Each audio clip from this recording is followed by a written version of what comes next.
Right now in April 2026, one of the biggest structural warnings in the entire metals market is unfolding in plain sight, and almost nobody in the financial media is explaining it clearly.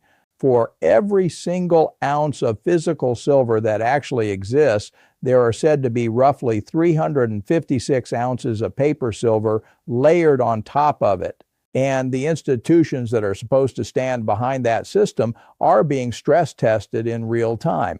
Most investors still do not understand what is happening underneath the surface of this market. I was not even planning to make this video today, but after reviewing the latest delivery and inventory signals, what stood out was too important to ignore.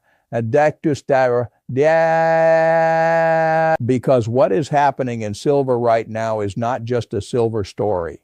It is a paper versus physical story. It is a trust story.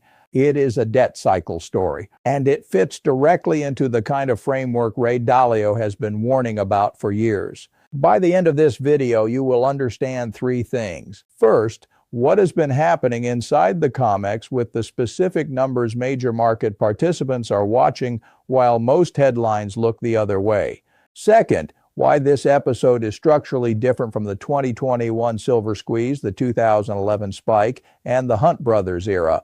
And third, the one question every investor has to ask before deciding how to position, because the answer to that question determines whether what they own is real metal or just a paper promise inside a system that may be under real pressure. And that is the core issue. The difference between owning a financial claim on silver and owning silver itself becomes extremely important when the system issuing those claims starts looking thin on actual deliverable metal. That is what makes this moment so critical. Let's go straight into the numbers. Back in January 2026, a month that has historically been one of the quietest delivery months of the year, something happened at the COMEX that completely broke the usual pattern. In just 1 week, 33.45 million ounces of silver were withdrawn for physical delivery. That represented roughly 26% of the entire registered inventory, disappearing in only 7 days. Pause on that for a second. January is normally not the month when large amounts of silver are demanded for delivery. Historically, January has often seen total deliveries in the range of around 1 to 5 million ounces, and yet this time the exchange processed roughly 33 to 40 million ounces. That is not a minor deviation. That is not a rounding error. That is not some technical footnote. That is a full behavioral shift. What it suggests is that institutional users and industrial buyers stopped being comfortable with paper settlement and started moving earlier and more aggressively to secure physical metal before the system had the chance to substitute cash for bars. Now here is the number that matters even more. As of early March 2026, registered silver inventory on the COMEX, meaning silver actually available for delivery, not just silver sitting in vaults on behalf of somebody else, stood at 86.13 million ounces. That figure was down sharply from roughly 240 million ounces back in April 2020.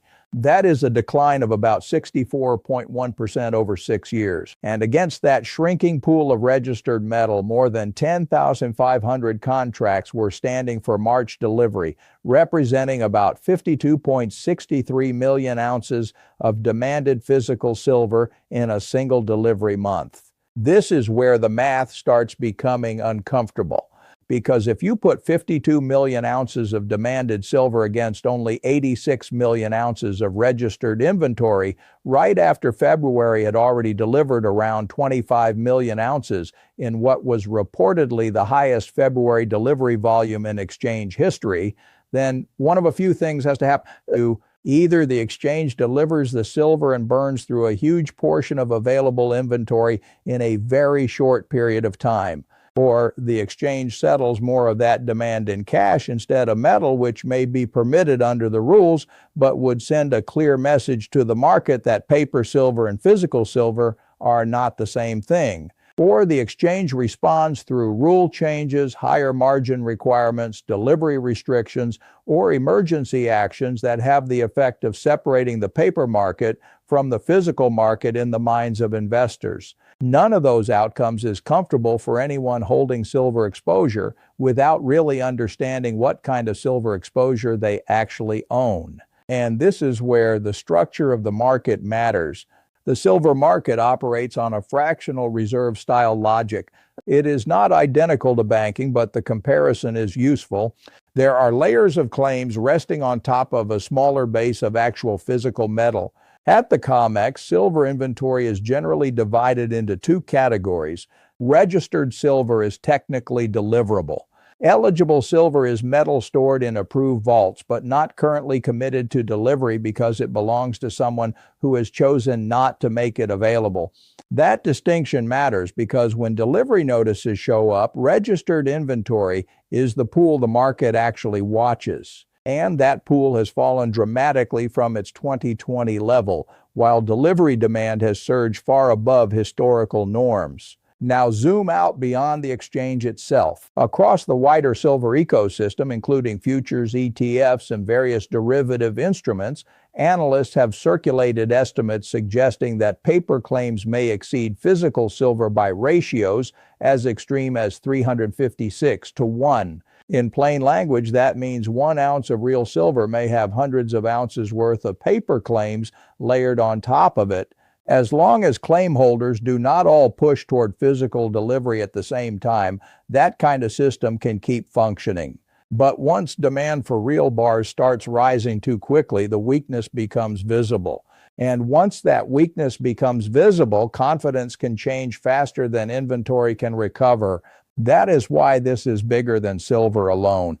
From a Dalio-style debt cycle perspective, this looks less like a commodity headline and more like an inflection point in a system built on claims. The broader pattern is familiar. Financial systems gradually expand paper claims farther and farther beyond the underlying assets, and that gap remains manageable only for as long as confidence remains intact.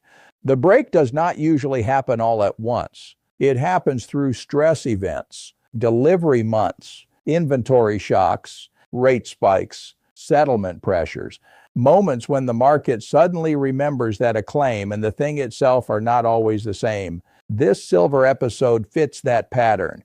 And what makes it even more important is that it is not happening in isolation. It is happening alongside several structural forces that make the physical market tighter than in previous cycles. The first layer is China's export control structure. At the start of 2026, China moved to impose stricter export licensing requirements on refined silver. Given China's major role in global silver refining, that matters. Once a large share of refining capacity becomes subject to tighter export control, the global flow of silver becomes more fragmented. Physical metal starts getting pulled toward the buyers and regions that can secure it most effectively, while Western delivery systems face tighter conditions. That helps explain why persistent premiums can emerge between Asian markets and New York pricing. When physical silver becomes harder to move freely through the old arbitrage channels, those price gaps are no longer just noise. They become signs that the market is rerouting physically, not just financially. The second layer is industrial demand. Silver is not a commodity where producers can simply flip a switch and flood the market with new supply. A large share of silver production comes as a byproduct of mining other metals such as lead, zinc, and copper. So even when silver prices rise, supply does not always respond quickly. You cannot magically create a large new wave of silver output on command. At the same time, demand is tied to sectors that are not easy to turn off. Solar panels, electric vehicles, semiconductors, AI infrastructure, data systems, military electronics, precision industrial applications. In many of these areas, silver is used because its conductivity and performance characteristics are extremely difficult to replace. That is what makes demand more stubborn than many people assume. And when large industrial players start securing supply directly through mine agreements instead of leaning on exchange inventories, that tells you something important. It tells you they are prioritizing guaranteed access over paper convenience. That behavior matters because it removes metal from the pool that exchanges might otherwise rely on. The third layer is lease rates. Historically, silver lease rates have often sat near very low levels in normal conditions. But once those rates spike dramatically, the message is simple. The market is willing to pay much more to get access to physical silver now rather than later. That is not just a pricing detail. It is a stress signal. Because when the market places a large premium on immediate physical access, what it is really pricing is distrust in future delivery. The higher that distrust goes, the more clearly you can see the split between the paper system and the physical system. And that brings us to the question many people ask, why is this different from previous silver dramas? Because the 2021 Reddit episode was heavily concentrated in paper exposure. A lot of the energy flowed into vehicles like SLV, but buying a paper claim is not the same as draining physical supply from the system. If the stress stays in the paper layer, the structure beneath it may bend, but it does not necessarily break. The 2011 silver spike was driven heavily by monetary fear and speculative momentum tied to a broader macro environment. Once policy expectations shifted, that fear trade cooled. The Hunt Brothers episode in 1980 had a very different structure again. It was driven by a concentrated speculative push that could be attacked through rule changes, margin pressure, and forced liquidation. But what happened through early 2026 looks different because it has had visible institutional delivery demand, constrained physical flows, industrial inelasticity, and inventory pressure happening at the same time. That combination is what gives this moment more structural weight. It is not just a speculative frenzy. It is not just a social media trade. It is not just a single macro panic. It is a pressure point forming where paper leverage meets physical scarcity. And this is the kind of environment where the distinction between paper price and physical price becomes more than just theory.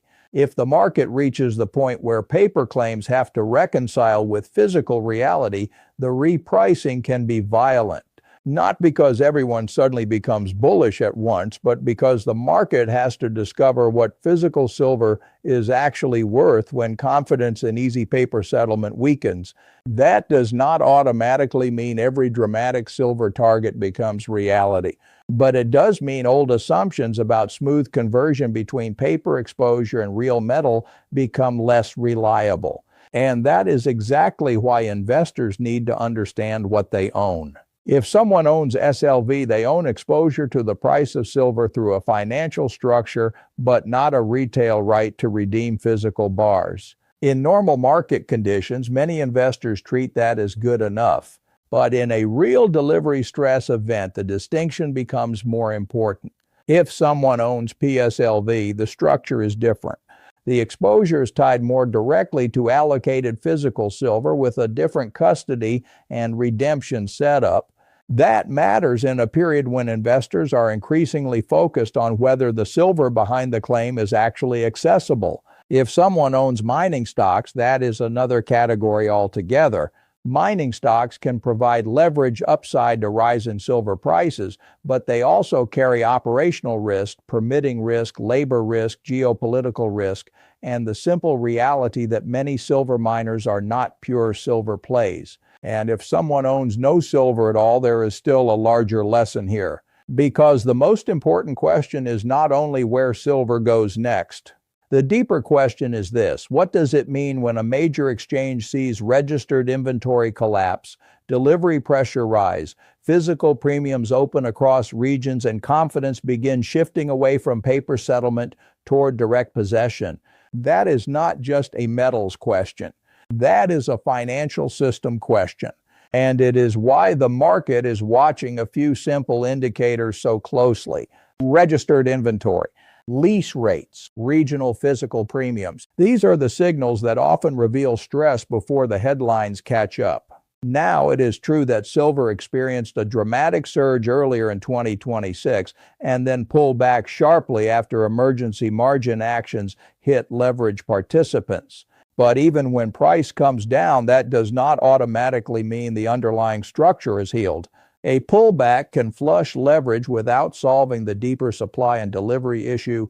That is what makes this so important. A violent correction can make the casual observer think the story is over. But if the inventory stays tight, if industrial demand remains firm, if physical premiums remain elevated, and if the market continues favoring immediate access over future promises, then the deeper issue remains unresolved. And that is where historical comparisons come back into focus. There have been earlier periods when the gold-silver ratio compressed hard during major silver repricing episodes. There have been earlier periods when physical tightness forced the market to reassess what silver should be worth relative to gold. Those references do not guarantee future price levels, but they do show how large silver moves can become once a structural repricing begins. So no, this is not about throwing out reckless price targets. This is about recognizing that when the paper market stretches too far beyond the physical market, the adjustment usually does not happen gently. It happens through events, through shortages, through settlement stress, through repricing. And that is why this moment matters so much in April 2026. The March delivery window may have been the stress point that forced the market to look directly at the gap between what had been promised and what was actually available. And once a market sees that gap clearly, it rarely forgets it. That is the takeaway. This was never just a silver story. It was a fractional reserve stress story playing out through silver. It was a paper versus physical story. It was a trust story. And it was a warning about what happens when too many claims sit on top of too little deliverable reality. That is the number the financial press still is not explaining well enough. The distance between the paper claim and the physical asset is what matters. And when that distance starts closing, history suggests it does not close by physical reality moving down to paper. It closes by the market being forced to reprice the asset around what is actually there. This is Dalio Marco Mind. And right now, that is the most important silver story in the market.